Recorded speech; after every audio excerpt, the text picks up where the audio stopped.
Eto naman po guys, pag-uusapan po natin itong chismis na sinabi ni Kuya Porin or ni Tek Porin kay Tekram na tawang-tawa talaga ako dito eh. Ito daw po ay chismis mula kay Kuya Val Santos Matubang sa kanyang live. So panoorin po natin, intindihin tapos magbigay po tayo ng ating opinion. May May magpapadala.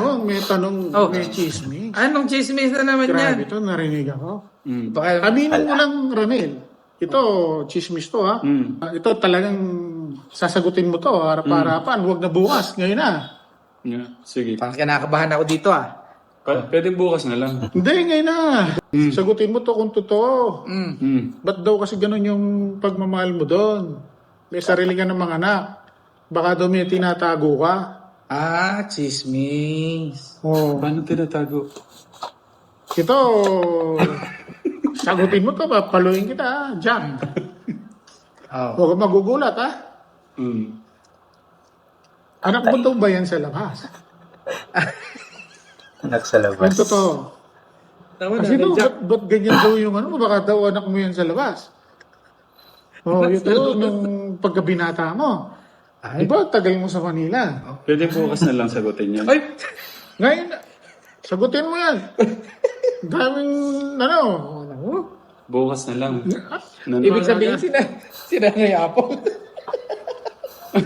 Pero yung tawa ni Tek dyan. Si Kuya Pore ka talaga. Inisip mo ba yun?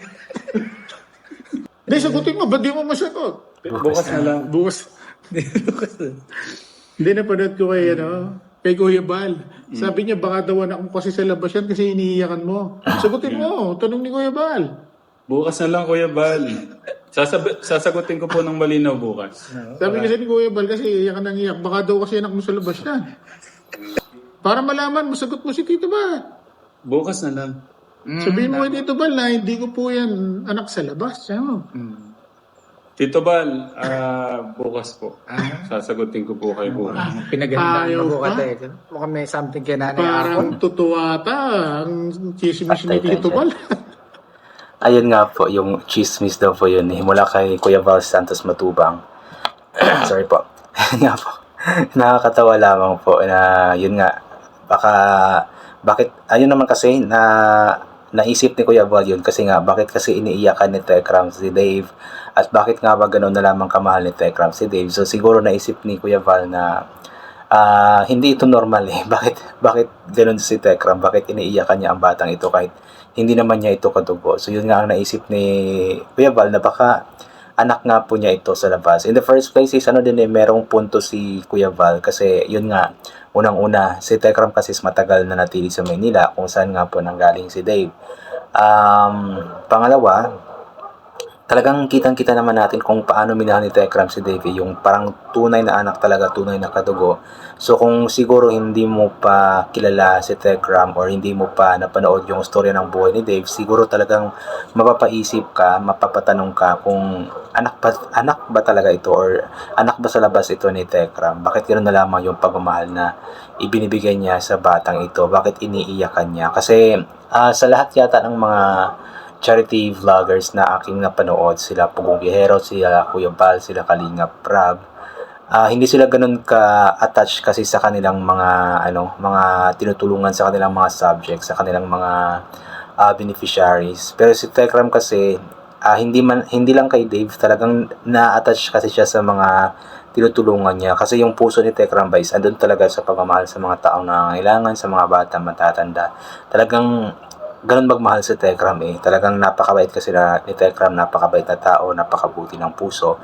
Kaya si Dave kasi, kumbaga si Dave kasi 5 years din kasi niyang inalagaan, 5 years na nasa kanya, 5 years na itinuring na anak. So, ganun na lamang talaga yung, kumbaga yung bond kasi nila is hindi rin basta-basta, napakahaba kasi ng 5 years na yon nakasama mo yung bata. So, hindi rin natin masisi si Tekram kung gano'n niya kamahal yung bata. Kasi yung iba nga niyang tinutulungan kahit na bagong kilala pa lamang niya, mga ilang months pa lang, is napapamahal talaga siya. Talagang na-attach siya. How much more pa kaya para kay Dave na talagang 5 years niyang hindi lang pinupuntahan kung saan kundi kasama niya sa bahay.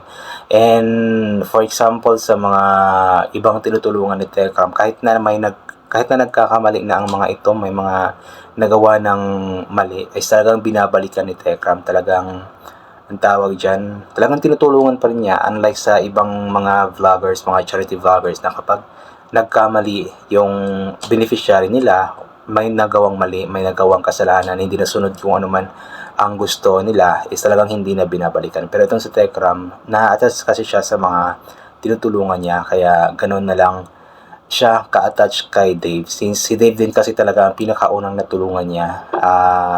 So matatandaan ko kasi bago pa man nag-charity vlogger si Tekram, is ang content yata niya is all about Manila yata. Yung pag-upo ni Yorme doon, Esco Moreno.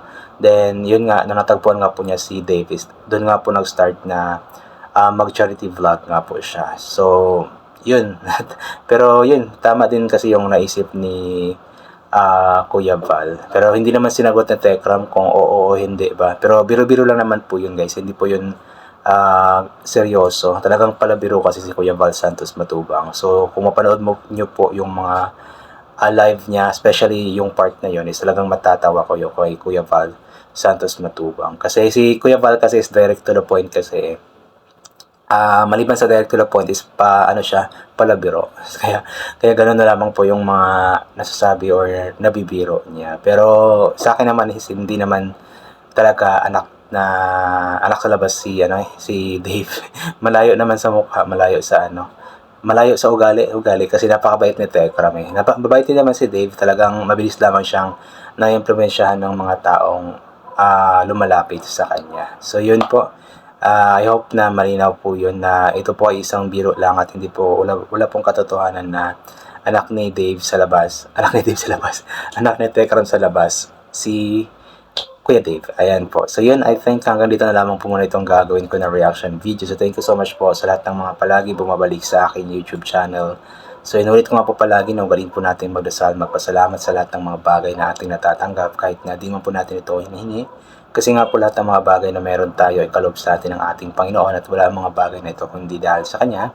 And always bring payong, kapote, sombrero or anything na pwede maging proteksyon sa katawan kapag lalabas po tayo nang sa ganun kapag mainit ay hindi po tayo mainitan.